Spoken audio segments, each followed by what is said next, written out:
Bienvenidos a la Daily. Byrnes y presidente es el mejor cerveza. Noah Abate por No Filter Network.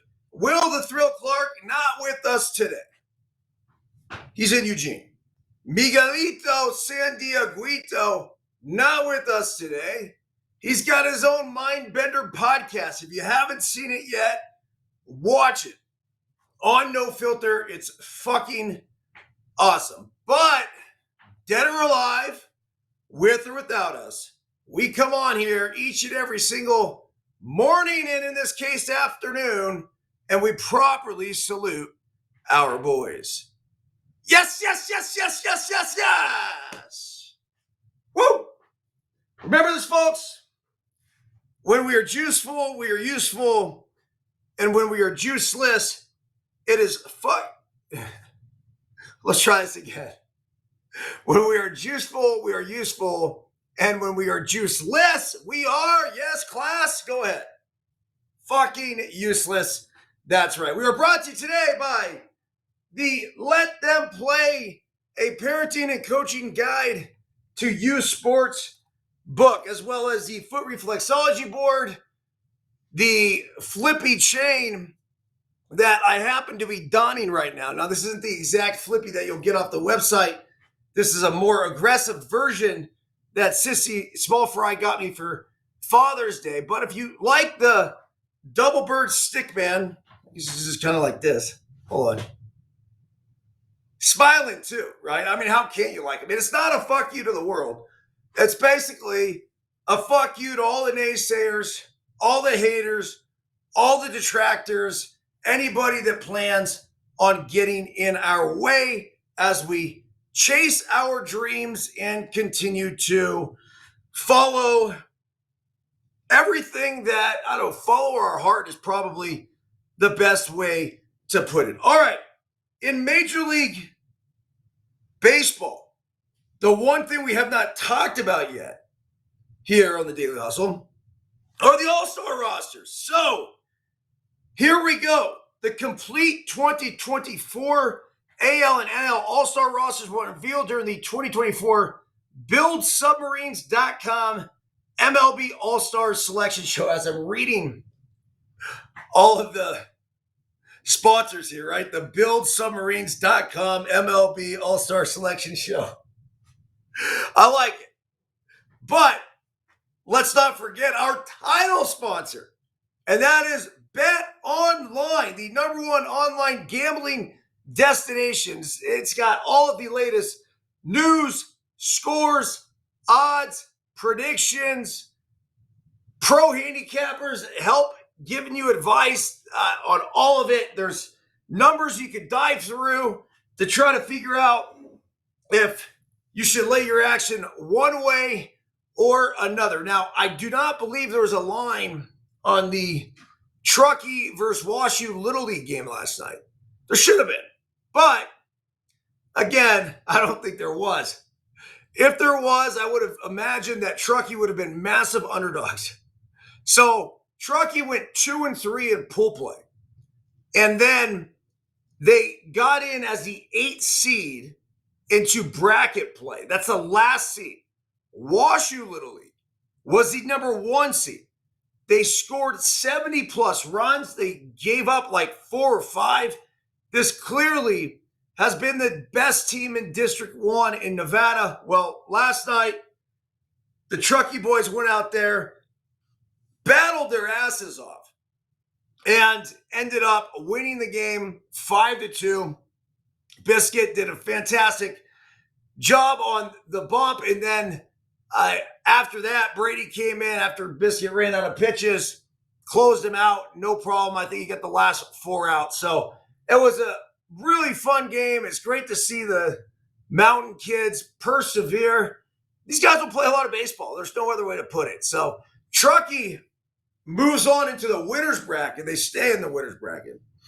And WashU ends up going down to the loser's bracket. This is a team that I easily could see come back and win the whole thing, though. They're big. They look like a travel team. They look like a legit travel team. Maybe not a national travel team, but just size-wise, they definitely look like they are one of the best, if not the best teams there. Now, Truckee, on the other hand, just going to have to scrap. Going to have to keep going, going to have to keep charging and doing whatever they can do to, number one, make a play. Number one, throw strikes. Number two, make plays. And number three, put the ball in play. Baseball's a really fucking easy sport. If you do those three things, that's it. You throw the ball, you catch the ball, and you hit the ball. So, another game tonight, and thank you. Battleborn Mike and his brother came out last night to the game. Hopefully we'll see them out there again tonight. Okay, back to the All-Star selection. Now, these were the ones that were voted by the fans. And by the way, the All-Star game presented by MasterCard will be played at Arlington's Globe Life Field, July 16th, 8 p.m. So that is coming up here shortly. It is the 9th today. What we're looking at a week from today will be all of the festivities. American League elected starters. Catcher, Adley Rutschman. First base, Vladimir Guerrero. Second base, Jose Altuve. Third base, Jose Ramirez. Shortstop, Gunnar Henderson. Good for Gunnar Henderson. Wow. Outfield, Aaron Judge, Stephen Kwan, and Yordan Alvarez is your DH. Reserves.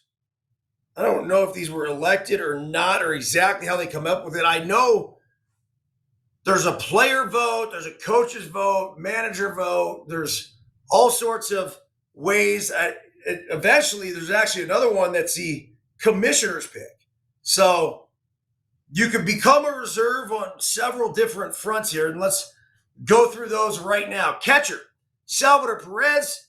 Infielders, Carlos Correa, Rafael Devers, Josh Naylor, Isaac Paredes. Plays for Tampa Bay, by the way, in case you didn't know. Marcus Semien, Texas. Bobby Witt Jr., Kansas City. Jaron Duran. Good for Duran. Having a fantastic year for the Boston Red Sox. Well-deserved All-Star. Riley Green, Detroit. Kyle Tucker, Houston. And then David Fry will be your DH from Cleveland. Good for Cleveland. Pitchers, Tyler Anderson from the Angels. Corbin Burns, Baltimore. Garrett Crochet, the White Sox. Logan Gilbert, Seattle. Tanner Houck, Boston. Seth Lugo. Good for Lugo. I don't think he's ever been an All-Star, has he? Kansas City. Cole Reagans, Kansas City. And then Tariq Skubal, the kid who struck out 13 in his last start. He's absolutely fucking nasty. He's got to be in contention for the Cy Young Award as well. The relievers, Emmanuel Clase, Clay Holmes, Mason Miller, and Kirby Yates. Clay Holmes was a controversial pick because that was a commissioner pick. And then everybody, of course, online said, well, what the fuck? It's a New York Yankee, another New York Yankee. Look, I don't know. Clay Holmes was terrific in the early part of the year. He struggled as of late. If it's a commissioner's pick, the commissioner can put whoever he wants. And I doubt Rob Manfred was that dead set on, I need to have Clay Holmes. I don't think he really gives a shit. I think they needed another pitcher, and Clay Holmes was the guy that they thought was the most qualified. Okay, elected starters for the National League. William Contreras, Bryce Harper, Ketel Marte, Alec Baum, Trey Turner, Christian Yelich, Jurickson Profar, Fernando Tatis Jr., and Shohei Ohtani. Let's look at this for a second. Bryce Harper's Philly, Alec Baum Philly, Trey Turner Philly. I mean, this is a Philly-San Diego lineup. Because then you got Jurickson Profar, well-deserved, by the way, and then Fernando Tatis Jr.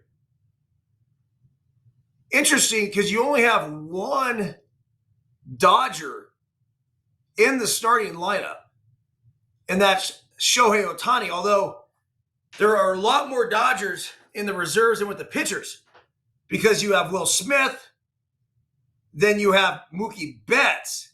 How's he reserve?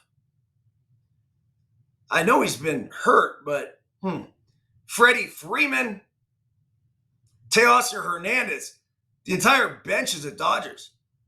All right, well, let's not forget C.J. Abrams from Washington. Good for him. Pete Alonso, the polar bear.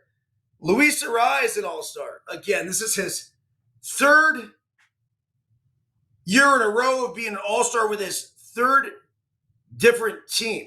That's right. It was the Marlins, then it was Minnesota, and now San Diego. Good for Luis Ariz. How about Ryan McMahon in Colorado? He is an all-star, as is Jackson Merrill, the young stud 21-year-old for the San Diego Padres. And then Heliot Ramos, the guy they sent down in spring training.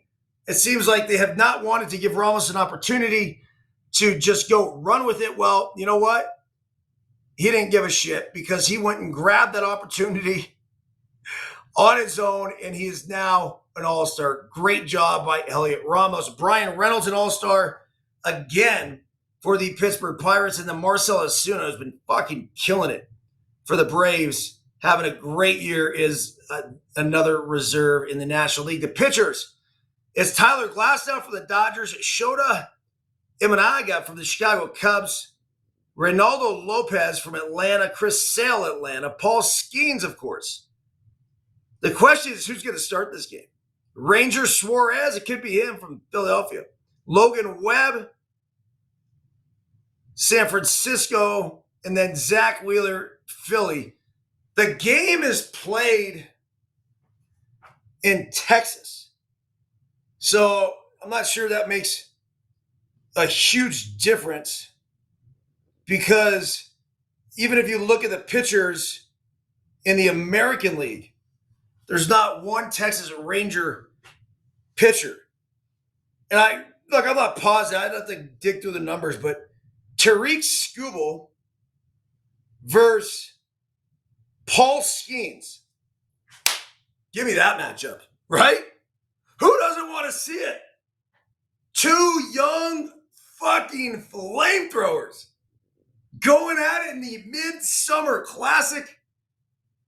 Look, I don't care about service time. I don't care about, well, he didn't have this amount of starts. None of it matters. You know what I want to see? Out the best fucking matchup possible. And what is that? It's Tariq Skubal versus Paul Skeens. Period. Done. Over. No more debate. No more conversation. Those should be your 2024 All-Star Game starters. All right, now here's the fun part with all this. It's the snubs. I've been this guy before. It sucks. Really does. One of the years I didn't care at all. Hey, 03 I didn't care. 07 I cared. 07 I thought was bullshit. I basically had all the numbers I needed to have. Should have been all-star. I mean, and then, once for an Arizona guy to win a fan vote, it's damn near impossible. So that wasn't going to happen. But my fate rested in Tony La Russa's hands, who back then, it was the manager that just picked his team. It's like, I'm going to go with this guy, this guy, this guy, this guy, and that's it. Well, he left me off the team, and next thing you know, I was in a kayak with my bulldog. It's a long fucking story. He jumps in the water, starts swimming towards the Golden Gate Bridge. Yeah. Anyway. Onward and upward. All right. Here are your All-Star Game snubs. Now, this article's from a few days ago, so if something has changed, I apologize. Brent Rooker, Oakland Athletics. He was a low-key star of last year's Midsummer Classic, driving a run for the American League and eliciting a sell the team chant from baseball fans on hand. This year, he doubled down on his worthiness. 18 home runs, 54 RBIs, and 890 OPS. Why the fuck is he not in the All-Star game? 8th in the National League. Not a buzzworthy as fireballing closer Mason Miller. I get that. The A's lone representative, but certainly more accomplished and likelier trade target, which would have made for fun pregame chatter. He should be there. It's terrible. Absolutely terrible that Brent Rooker is not there. Anthony Santander, The question is, how many Orioles can you put on here? 23 home runs, are the most of any AL player not on the squad. 804 OPS, third among outfielders with 57 RBIs, and ninth overall in the AL. That's no doubt should be there. Ronel Blanco, how the fuck do you leave Ronel Blanco off? I mean, this guy is throwing a damn near perfect game every time he takes the bump. Seems like we want to jam more feel-good stories or nifty narratives into this game. Hey, well, Blanco would certainly fit the bill. He threw a no-hitter in just his 8th career start at the ripe age of 30. And he was no one-hit wonder. Blanco's 2.53 ERA ranks 4th in the AL, and his whip of 1.01 is 7th. Certainly needs to be an all-star. Grayson Rodriguez. They're just a game behind the Cleveland Guardians for the AL's best record, and yet have 2 fewer all-stars. Fan-elected starters Gunnar Henderson and Adley Rutschman and starter Corbin Byrnes. Not surprisingly, they might lead in snubs too, with closer Craig Kimbrell and infielder Jordan Westburg joining Santander and Rodriguez as deserving dude. Let's hone in on Rodriguez, tied for the AL with 11 wins and 6th with 9.98 strikeouts per 9 innings. Look, the problem here, and I agree with this, is that the Baltimore Orioles could be the most entertaining team in baseball. So you take that into account, and you're like, okay, well, this is a top 3 team in the game of baseball and one of the most entertaining teams. They won the AL East last year. They're on top of the AL East again. And yet they get, 3 All-Stars? Fuck that, man. Grayson Rodriguez should be there. Santander should be there. You make a case for Jordan Westburg that he should be there. So, yeah. All right, how about Kenley Jansen of the Boston Red Sox? At the end of the day, it's not much. It's not much difference if a veteran reliever has 4 or 5 All-Star selections to his credit, but Jansen 36 has been excellent. He's converted 17 to 18 save chances, a 94% conversion rate. That's by far the best among the top 10 in saves. Yet it's curious that MLB would opt for New York Yankees closer Clay Holmes to fill out the roster. Jansen has a 1.09 whip and a 198 opponent batting average to Holmes' 1.31 and 271. The Yankees have converted 19 of 24 save chances. Okay. All right. Now I understand why everyone's so up in arms. This is terrible. I mean, I know it was a commissioner's office pick, but what the fuck? I mean, unless Clay Holmes' family is running the commissioner's office, don't you think that they would have some internal discussions there and say, let's celebrate Kenley Jansen, a guy's been doing this for a fucking number of years too? Oh, wow. Yeah, okay. Now I'm really understanding how and why people would be so upset. Nationally, Christian Walker. Jeez. Christian Walker, I saw him play in Reno. I saw him hit 3 homers one night in Reno. It's just fucking awesome. At least 2. Felt like 3, though. This guy's a dude. You'd think a last week push in which he laid waste to Dodger Stadium would have lifted the veteran to his first All-Star nod. A loss, his 22 home runs and 853 OPS are the most of any NL player not on the roster. He ranks 3rd and 8th in those categories, respectively. That's just bullshit. Arizona guys get fucked. They just do. And Oakland, 2 teams I played for. So, look, that's why we have flippy guys. Christian, do me a favor. Give me an Addy. You know what? I'll send it to the ballpark. Leave it in your locker for you. It's the smiling double Birdman to say, keep doing what you're doing. Don't let the naysayers, the detractors, the people voting for the bullshit all-star game that somehow keep leaving you fucking off. Yeah, we humbly and proudly salute you. I got you. All right, Christopher Sanchez, Philadelphia Phillies.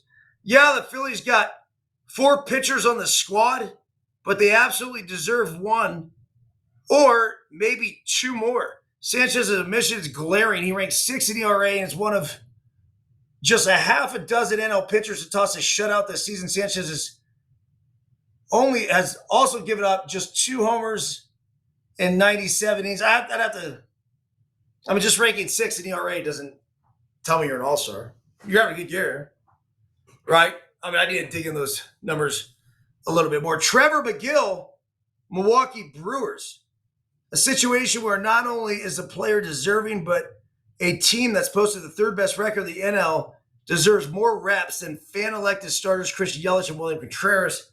McGill has been nailed, saving 18 of 19 games with a .99 whip. And then how about Mason Wynn as an all-star snub?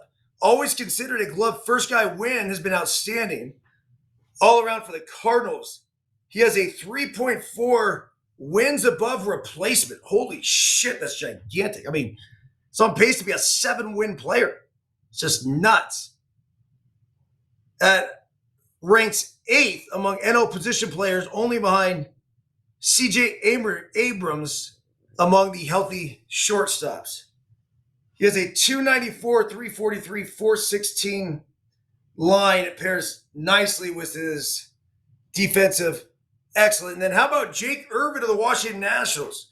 Tough to ignore Abrams as a Nationals lone representative and tough to clamor for one more bid from a 4th place team. But Irvin is the club's greatest success story this year.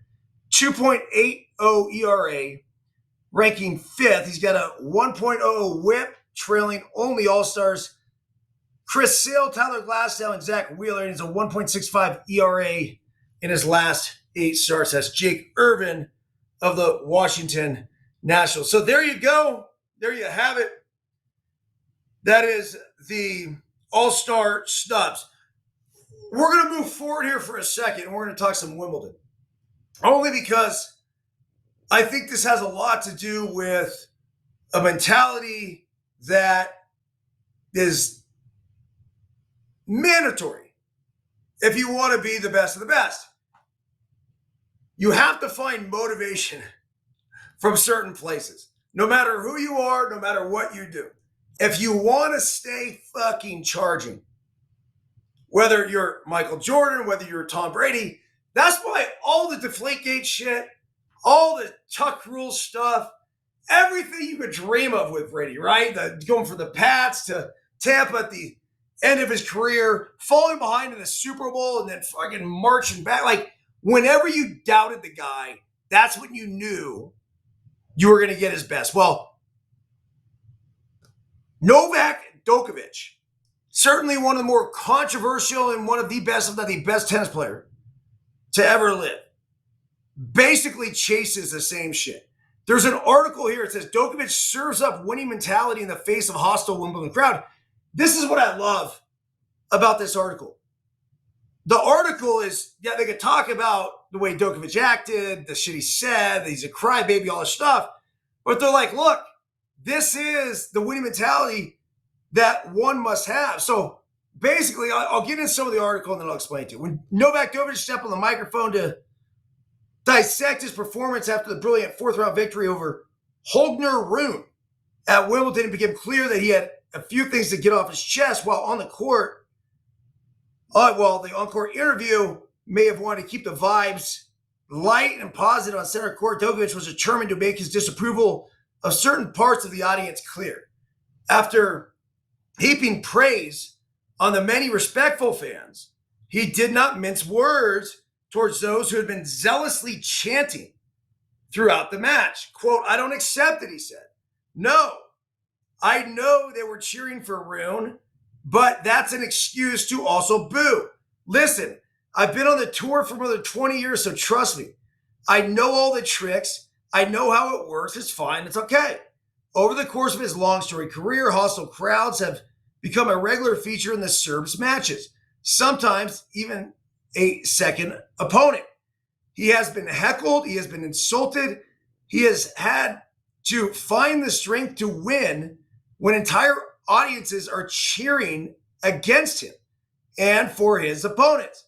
Despite his on-court brilliance, he has faced more negativity than his other legendary peers as he's upheaved what had initially seemed to be a two-way race for greatness, eventually forcing Roger Federer and Rafael Nadal to both see him as an equal.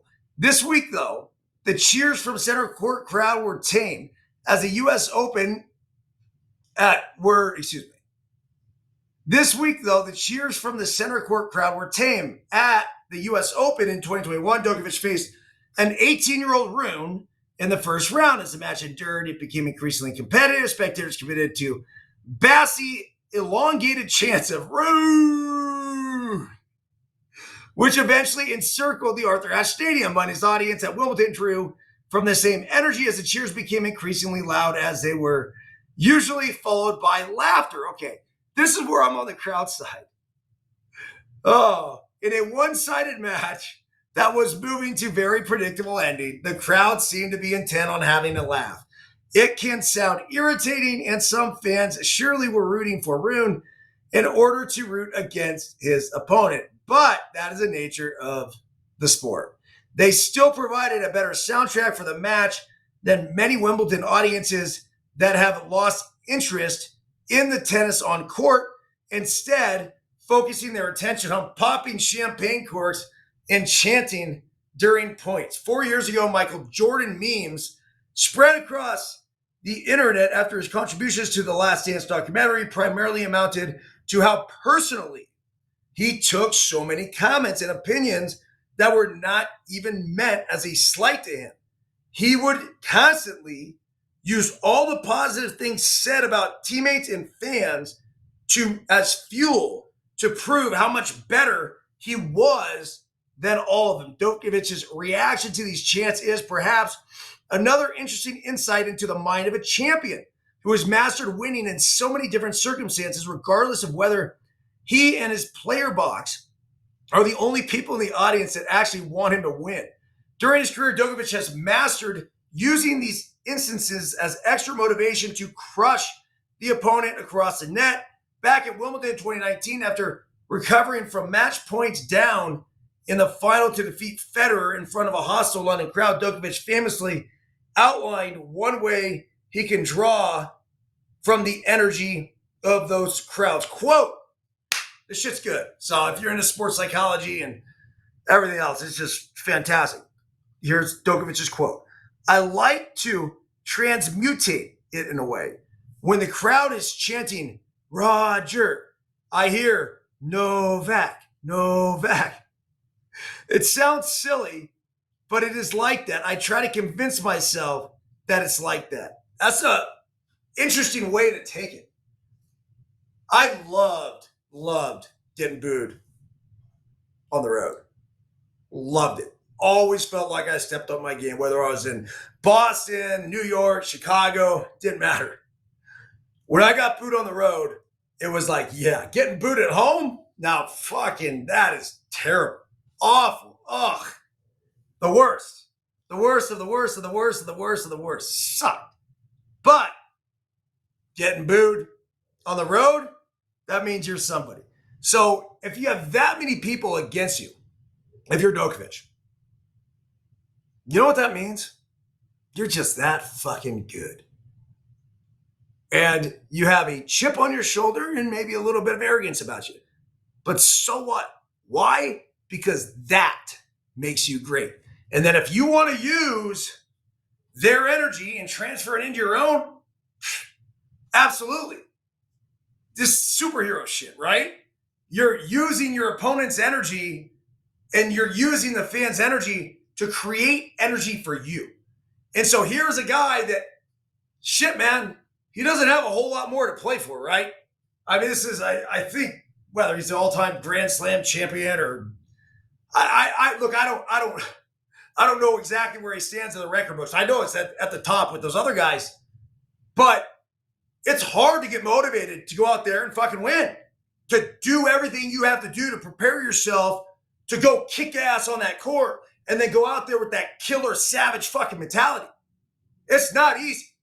So if you're Djokovic, be grateful that they're giving you this fuel and then just keep using it the same way Michael Jordan did, the same way Tom Brady did.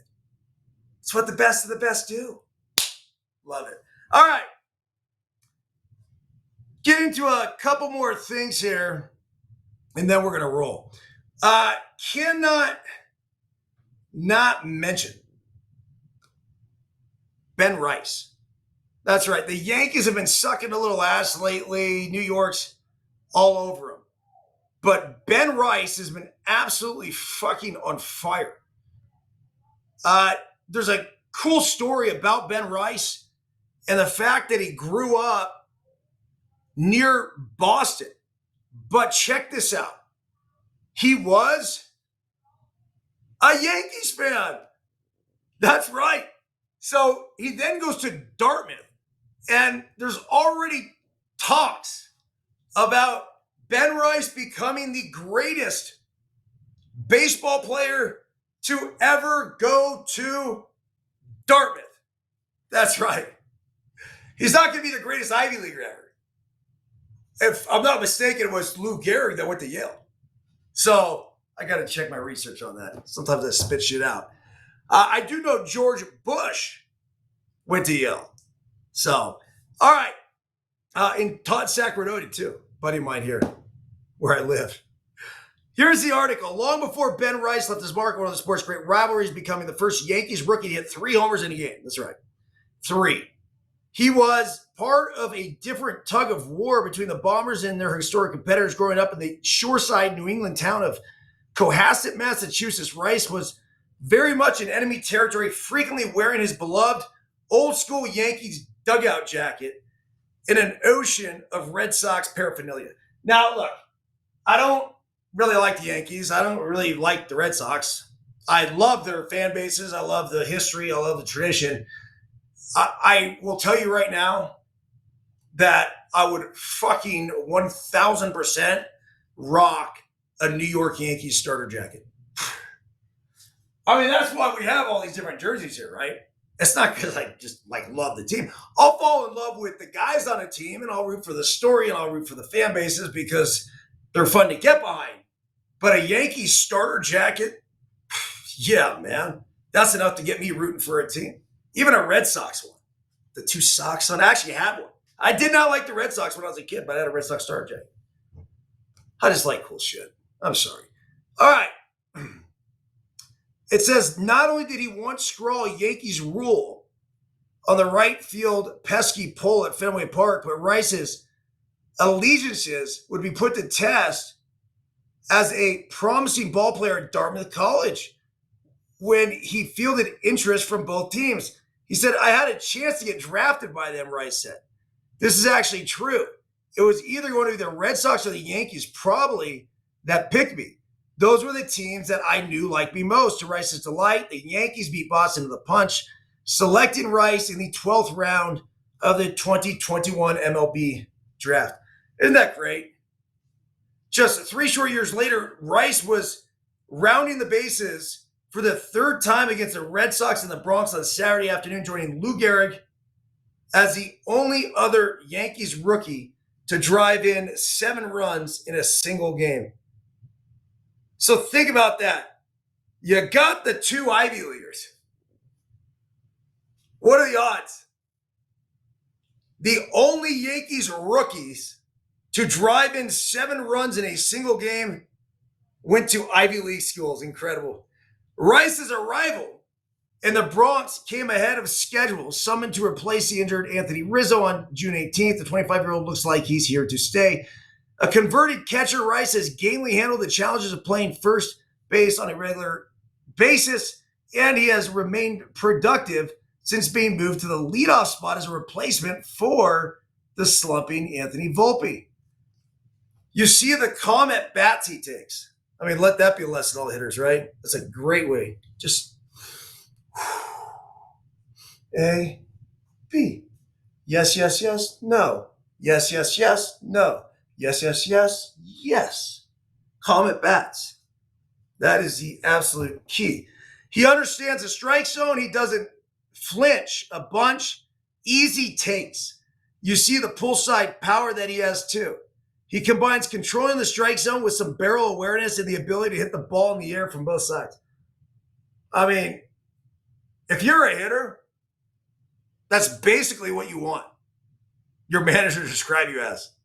That's everything.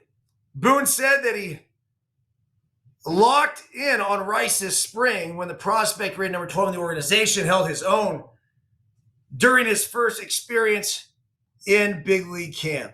So, Ben Rice, great story. He's going to be a guy that we want to keep paying attention to. All right, last one here, and then I got to roll. Check this out. Millions of dollars. Let's do a little breaking news. Breaking news.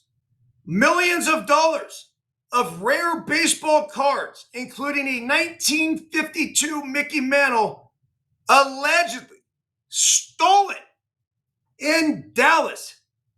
That's right. A sports card dealer is alleging that a man stole approximately $2 million worth of rare baseball cards and inventory from a card show in Texas on Sunday in a coordinated group effort caught on video. Ashish Jain, owner of Legacy Cards, published security cameras footage on X and pictures of the card allegedly stolen from the Dallas Card Show at the Marriott Dallas Allen Hotel and Convention Center in Allen, Texas. The police report lists 4 unknown male suspects. It appears from surveillance video that a group of organized individuals came in while one was distracting the victim. The other one moved in and took the briefcase full of cards and left before anyone realized what had happened. The Allen Police Department is on the scene, though. The thieves made off with approximately 170 cards, according to a police report obtained by The Athletic. Jane said on X that the briefcase contained some of the most valuable baseball cards on the market. It was the one with all the meat, Jane said. They knew exactly which one to take. Among the pieces in the case were 6 1952 Topps Mickey Mantle cards and 2 1948 Leaf Jackie Robinson cards. According to Collect, the most valuable of the Mantle rookie cards has a PSA grade of 6 on the card condition grading scale out of 10, and Jane was selling it for, this was one card, right? Grade 6 Mickey Mantle 1952. It was for sale for $175,000. The man seen taking the case from under the table in the middle of the square of the tables had been stacking chairs near the booth for over an hour, and we thought he worked there, Jane wrote on X.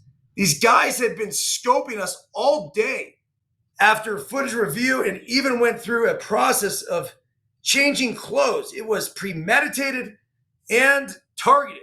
According to Ripamani, investigators are using every available resource to track down the suspects, including fingerprints and facial recognition. See, this is where thieves are fucked these days. You go to an airport, now you give them your license, and then you stand in front of that thing, and they're going straight for your face, right? All right, this is actually you. I guess there's no more getting into bars before you're 21. I guess that's the only thing that sucks. But when it comes to something like this, facial technology, yeah.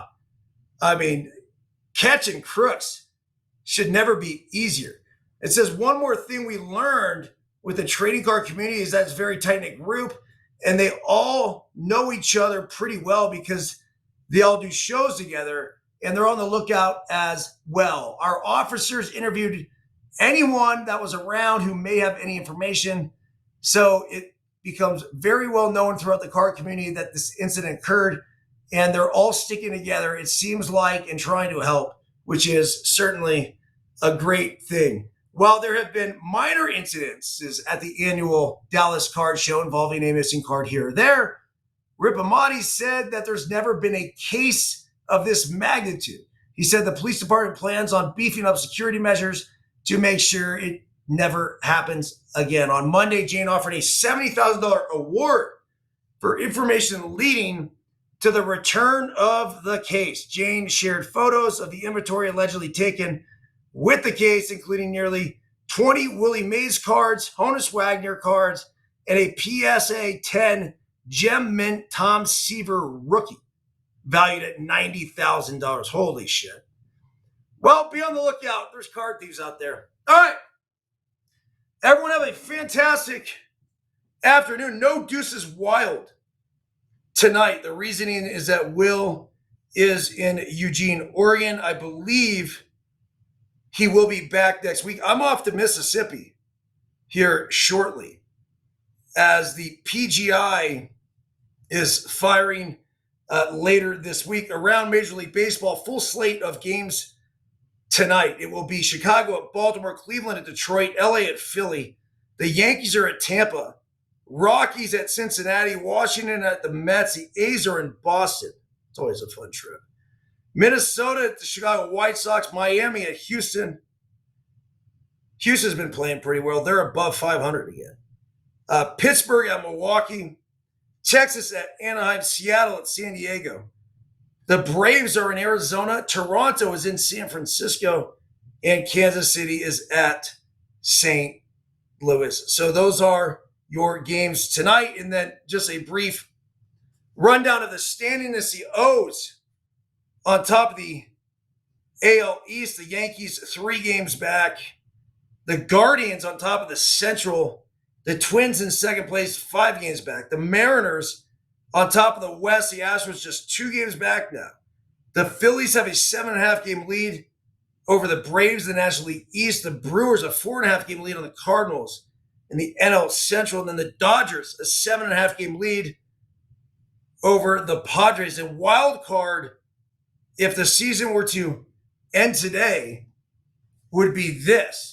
I mentioned the Orioles, Guardians, and Mariners will all be in by winning their divisions. And it would still be the Yankees, the Twins, and the fucking Red Sox. Hey, good on them. The Royals just a game and a half back of that one. In the National League, it would be the Phillies, the Dodgers, and the Brewers who would be your division winners. And then the wild card right now would be the Braves, Cardinals, and Padres, with the Diamondbacks, Mets, 2.5 games back, and the Giants 3.5 games back. A cool post on Instagram that Will Clark put up there, No Filter Network put up there, of Will Clark talking about the potential additions that the Giants have coming back that will help them tremendously down the stretch. So I still think that NL wild card is wide open. Pete, what's up, dude? And yes, Biggity Biscuit threw pretty well last night, man. He looked good. They're up against it. They're underdogs. The Truckee kids haven't played a lot of baseball. They got a real tough test here again tonight. So we'll see if they can at least go out there and compete. And when you go out there and compete, now serious, you go out there and compete, it's on. Anything can happen. That's it. Just compete. And by the way, give a little love right here to the Reef Sandals. Our guy Will, head coach Reed Johnson, 12U, were arch nemesis. Sent them my way along with some others. So, Will, I appreciate you, man. These are the most comfortable sandals I've ever put on. So I had to give them a little daily hustle love. And, well, let's not forget, try Verge. Let's see if I can find one here. Hold tight. Yes. So our guy, Jory. Levi plays for our Let Them Play squad. Actually was just kind of fiending for one of these. So now it just seems to be the perfect time to rip open the package. Fire it up. It's lemon, it's ginger, it's cannabis. It's rolled into one shot of greatness right here. Only thing is sometimes it's a little difficult to open up, but go to tryverge.com, ask for our guy Jory, and he will take care of you over there with some kind of discount. I think it was Let Them Play 10 or LTP 10. Get you 10% off the products. All right, back at you tomorrow. DH recapping, Little League recapping,